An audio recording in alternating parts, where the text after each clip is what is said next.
Right, so today we are going to be making these. Let's go. We're back. So, similar to a video I done quite a while ago with fidget spinner pendants. These are very similar, but they're a different design. These are from Amazon. I'll pop the link in the video description. So you get 3, 6, 9 pendants, and you get 18 of the glass cabochons. Now this is what's really good, because you can't find moulds for these shapes. I've tried with my normal mould. They're just not the same shapes. So any pendants or kind of jewellery findings that come with the glass cabs, they're really handy, because we're gonna again make a mould to be able to use these in. So we're going to be using the silicone rubber from Resin, and that is a 1:1 mixture, not by weight, by ratio. So let's get mixing. First mistake of the video, it is by weight, not by volume. And we just want to mix these two parts really slowly, just to prevent any bubbles. I'd say for a good 4 or 5 minutes we need to just make sure that we're scraping around the cup and then just stirring that in thoroughly. Now I'm using a silicone mould to make mine with, as you've probably seen in previous videos. Now this is really important, because if you don't use a release spray, what will happen is the silicone will just bond to the silicone tray. And what this also helps with is when you're laying your glass cabochons where you want them, if you just push down, it will create a seal against the silicone from the back of the glass. You just push down where you want them to go, like so. Now you will see I slide in a bit because of the silicone spray, but they kind of hold to the actual silicone quite tightly. And then with the spray again, because if you've got any marks on this glass, what will happen is the silicone will mimic that and copy even just a fingerprint. And then when it comes to casting your resin, you will see that fingerprint on your piece. So just give them all a very quick wipe over.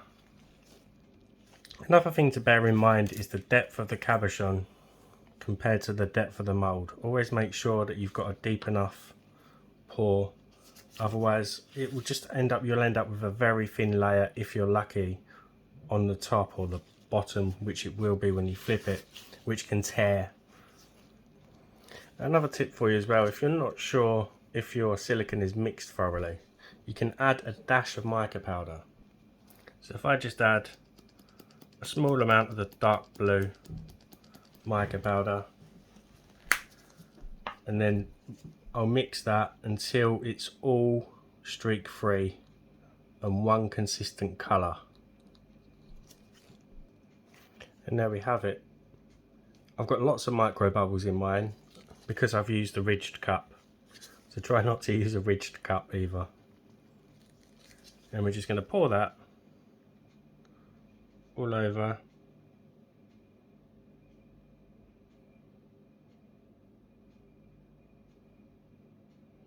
I'm going to have to think quickly. I forgot to measure my mould for the video. I'm going to have to think quickly upon what I can use the rest of that for. And most of those bubbles will rise, but what you can do is, just to make sure there's none stuck to the glass, is just rub a tool over, just to make sure. As the bubbles anywhere else don't really matter, as long as they're not stuck to the glass. Like so. I could probably get a bit more in there. Most of the bubbles, as I mentioned, will rise.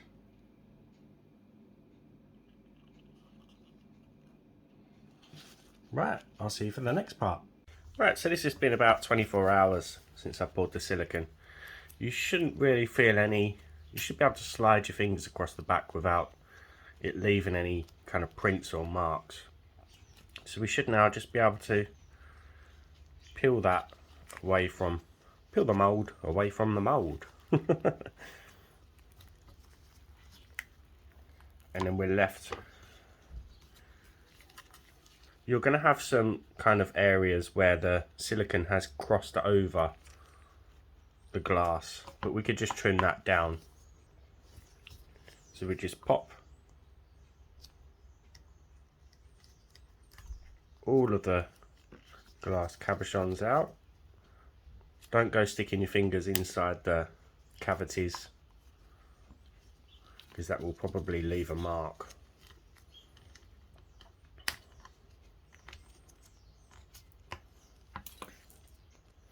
And there you can see, really shiny mould, ready to use. And to trim the excess off, mine's a little bit blunt where I've used it on resin, but this is just a cuticle tool. You can just run that very gently around each of the cavities just to trim off that excess. You'll find it comes away really easy. And now we just need to test it out. So I won't show the whole of this because most of you have seen it. If you're new to the channel, check out my other videos on peat tree with alcohol inks. So we're using the collab resin for this, and we're using the Let's Resin 26 ink alcohol ink set. Now, you don't have to use alcohol inks, you could use many different methods, it doesn't really matter. I'm just doing it because they're quick and easy. You could do the matching, you could go with many different ideas. Again, I am just showing one method.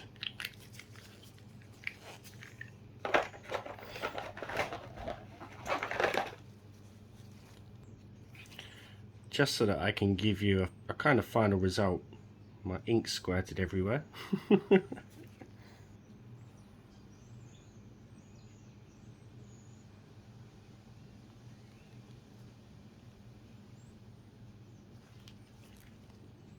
And then to finish it off, as always, we're using the Sinker White, the Sea Deeper from that set.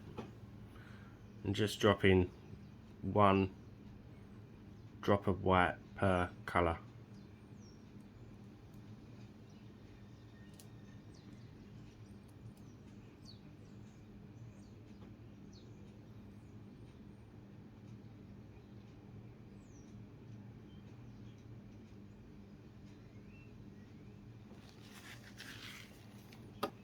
And then any gaps we can just fill in with some more.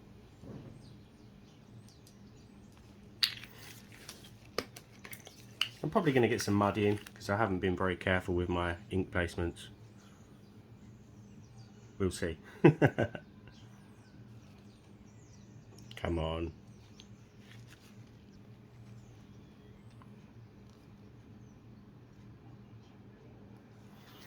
Okay, let's see for the demold. Actually, we're going to come back in an hour and stir these just using our stick.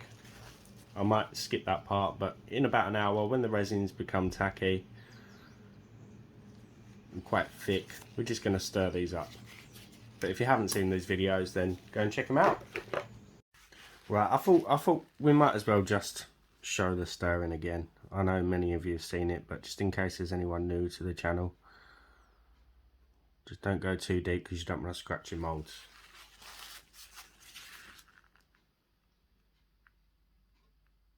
And just go round. I think one or two of these might muddy, as in the colours are gone a bit yucky. But you never know.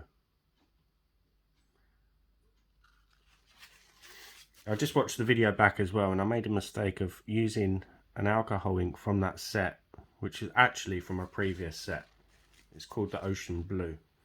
Now that is now the cerulean. I just grabbed a bottle without even thinking. Should really take it out of that box. Right, there we go. I'll see you for the demold. Right, okay. Let's see what we've got.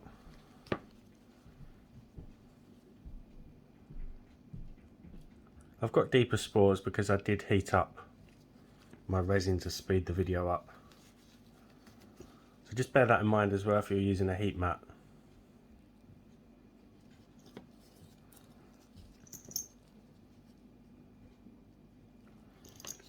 Don't see any muddying, which is good. A couple of blobs, but it was more about the mould, to be honest with you, than anything else.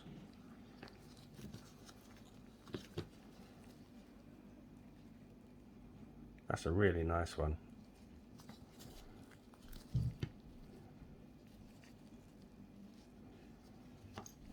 Last one. Now, what I use is the E6000 Plus, really super strong. And as I mentioned, there's lots of hardware on Amazon. You can get bangles like I've shown in the past. So you get the glass beads with those that you can make a mould out of. Or you can get things like this with a smaller bead. Again, you can just make those, make a mould. So you can batch make. They come in all sorts of different designs as well. I'll pop the links in the description box below. So all we do is a bit of the glue on the back of the piece,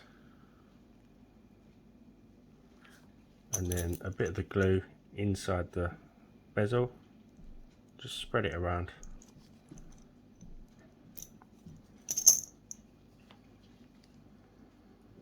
And then give it about 60 seconds before you put the two together. This really is super strong stuff. And all we need to do is just pop them in.